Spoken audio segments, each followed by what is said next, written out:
Nama saya Nurlinsiana Robert. Pada hari ini, kumpulan saya akan membentangkan hasil laporan tugasan Konseling Kerjaya. Konseling Kerjaya ialah suatu proses yang melibatkan kemahiran interpersonal yang direka khas untuk membantu dan membimbing kepada seseorang individu mengalami masalah perkembangan dalam pembinaan kerjaya. Dalam laporan kami menubuh bahawa seorang guru yang mengajar di sekolah menengah Miri yang dilakukan secara atas talian. Kami menemui buah Encik Empari Hong berumur 38 tahun. Beliau telah mengajar selama 15 tahun. Sekarang beliau telah mengajar di Kolej Tun Datuk Tuanku Haji Bojang, Miri, Sarawak. Beliau merupakan kelulusan Universiti Pendidikan Sultan Idris. Beliau mengajar pendidikan jasmani dan sains sukan tingkatan 6. Bahkan sepanjang kerjayanya sebagai seorang guru, beliau telah menerima anugerah Guru Cemerlang sebanyak 3 kali dan kali ini beliau telah mendapat kenaikan pangkat. Dan kerja yang tepat dan sesuai akan mendorong seseorang itu melakukan pekerjaannya yang terbaik tanpa mengira berapa banyak masa dan perbelanjaan dikorbankan.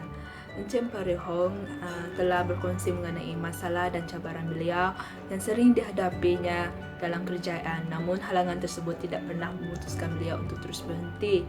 Beliau dapat menerokai dan memperbaiki kemahirannya dan menguatkan diri untuk terus mengembangkan bakatnya. Dalam bahagian seterusnya, rakan seperjuangan saya akan membentang dan menyentuh mengenai masalah cabaran dan usaha beliau serta bagaimana Encik Empari Hong meningkatkan perkembangannya dengan arus pemodenan dan melalui teori yang diaplikasikan terhadap pemilihan kerjaya untuk memberi kefahaman mengenai diri dan membantu individu dalam membuat suatu keputusan. Devia Papino, anak yang tinggi, saya akan membentangkan berkenaan dengan amalan atau tingkah laku yang dimiliki oleh seorang guru iaitu Cikgu Empari Hong. Hasil daripada sesi temuduga yang telah dilakukan bersama beliau, beliau mempunyai sifat yang sentiasa ingin meningkatkan ilmu pengetahuannya. Tingkah laku yang dilaksanakan oleh beliau ini sangat sesuai dikaitkan dengan Threat and Factor Theory. Menurut Frank Parkson, pengasas teori tersebut, seseorang akan berprestasi menjadi terbaik ketika mereka berada dalam pekerjaan yang paling sesuai dengan kemampuan mereka. Menurut Cikgu Empari, beliau sentiasa melakukan pelbagai cara dan berusaha untuk mencari jalan agar beliau dapat menimba ilmu-ilmu baru demi kebaikan agar dapat memberikan ilmu didikan dan perkhidmatan terbaik kepada para pelajarnya. Bukan itu sahaja, tingkah laku yang dilaksanakan oleh beliau ini sangat sesuai dikaitkan dengan tahap perkembangan kerjaya. Berdasarkan tahap perkembangan kerjaya super iaitu daripada super teori, beliau berada di tahap penyelenggaraan. Menurut super, tahap ini merupakan tahap di mana seseorang berada di tahap untuk membangunkan kestabilan dalam bidang kerjaya yang dipilih oleh seseorang dan berusaha untuk mencari jalan bagi memperbaiki keadaan kerja dan meningkatkan kemahiran mereka. Cara yang diambil oleh beliau adalah seperti menghadiri kursus, bengkel, seminar, pembacaan daripada sumber e-book dan YouTube. Tahap ini sangat mendapati dengan beliau kerana beliau menyatakan agar sentiasa meningkatkan ilmu pengetahuan adalah salah satu kunci kejayanya untuk menjadi seorang guru yang terbaik.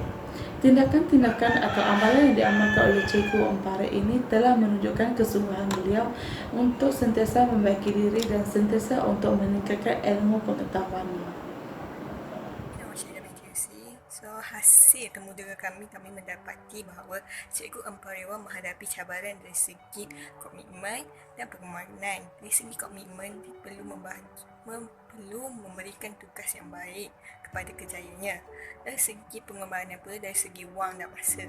Untuk wang, beliau menceritakan bahawa beliau pernah menggunakan wang sendiri ketika mengiringi pelajar untuk melakukan aktiviti di luar.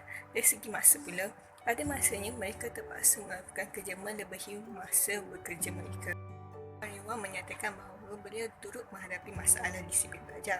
Beliau menyatakan pihak pendidikan tidak membenarkan mereka untuk meruatkan pelajar, tetapi Cikgu Emperin Wong telah menggunakan pendekatan yang mesra seperti memaksa mereka untuk membuat aktiviti senaman. Emperin Wong juga turut menyatakan setiap perkara yang kita lakukan mesti mempunyai mentor. Ini berfungsi sebagai garis panduan iaitu membimbing serta mengajar mereka dalam kerjaya. Wong telah berkongsi kata-kata mentornya iaitu Tuhan tidak akan mengubah nasib sesuatu kaum melainkan kaum itu sendiri yang mengubah nasibnya. Cikgu Emperin Wong telah berkongsi kemahirannya iaitu beliau sering menyertai latihan atau kursus. Beliau juga turut menyatakan beliau mempunyai guru WhatsApp yang semua bidang untuk memudahkannya berbincang mengenai masalah yang dihadapinya. Emperin Wong juga turut menyatakan perlu meningkatkan pembacaan hari ini kerana dengan meningkatkan pembacaan, Cikgu Emperin Wong dapat berkongsi ilmu bersama dengan pelajarnya. Cikgu Emperin Wong turut berkongsi matlamatnya iaitu beliau inginkan memberikan perkhidmatan yang terbaik dalam bidang kerjayanya. Cikgu Emperin Wong turut menasihatkan kami untuk dari segi agama dan sosial. Dari segi agama kita perlulah berpegang pada agama. Yang kedua dari segi kepimpinan. Kita perlulah menyertai pelbagai aktiviti co-curriculum supaya dapat meningkatkan kepimpinan diri. Dan yang ketiga ialah akademik. Beliau juga menyarankan agar kita cuba mencapai pendidikan pada tahap yang tinggi. Sekian sahaja dari saya. Terima kasih. Okey, saya akan menerangkan tentang penyelesaian secara efektif di mana Cikgu Emperin Wong telah menceritakan pengalaman beliau sepanjang mengajar selama 15 tahun di sekolah tersebut. Antara masalah atau cabaran yang dihadapinya adalah komitmen seorang guru, masalah disiplin pelajar yang akan mengaitkan antara ibu bapa dan pelajar, serta sasaran atau target yang diperlukan. Bagi seorang guru terdapat banyak cabaran dan pengorbanan yang dilakukan mereka. Mereka telah banyak memberikan kerjasama ataupun meluangkan masa dan wang kepada seorang pelajar demi mencapai sasaran yang dikehendaki oleh pihak sekolah tersebut, sama ada murid SPM atau STPM.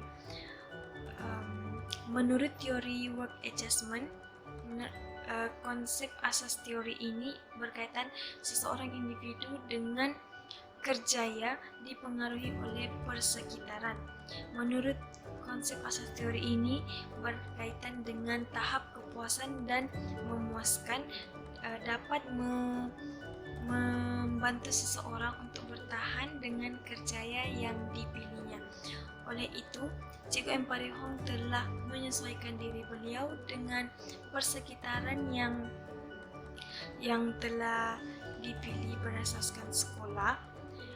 Beliau juga telah menyediakan inisiatif kepada pelajar sekiranya mereka mengalami masalah atau cabaran yang dihadapinya. Akan membentangkan pelan pembangunan kerjaya. Setiap daripada kita harus mempunyai rancangan kerjaya dalam fikiran ketika kita sejak sekolah menengah, universiti ataupun kolej. Kerana mempunyai rancangan selalu memotivasikan kita untuk bekerja, belajar dan mengembangkan diri kita untuk mencapai dan melaksanakan rancangan kita.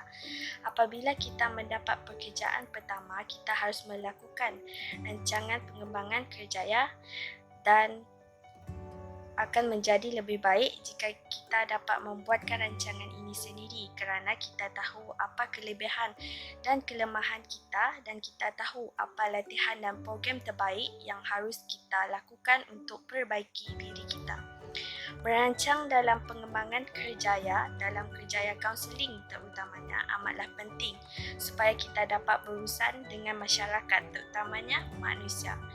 Ditawarkan sebagai orang yang layak menjadi pembimbing dan penasihat kepada orang lain yang menghadapi masalah, orang yang mampu memberikan khidmat kaunseling. Memulakan kerjaya kaunseling ataupun kaunselor perlulah memiliki kemahiran asas dalam menjalani sesi kaunseling tersebut. Ini kerana kecekapan menguasai kemahiran-kemahiran ini sangat berguna ketika berhadapan dengan klien yang berada dalam ketidakseimbangan emosi dan psikologi. Dengan itu, merancang adalah perkara penting dalam plan pengembangan kerjaya. Selain itu, salah satu frasa yang paling kritikal dan penting dalam proses pengembangan kerjaya bagi individu adalah frasa arah yang bertindak sebagai penghubung keemasan antara tahap penilaian dan pengembangan, kerana ia mempunyai dua peranan utama dengan mendorong individu yang dikenal pasti ke jalan yang sesuai dalam kehidupan kerjaya dan memberi peluang untuk meningkatkan kualiti dan pilihan jalan ini pada masa akan datang sebagai misi pembangunan.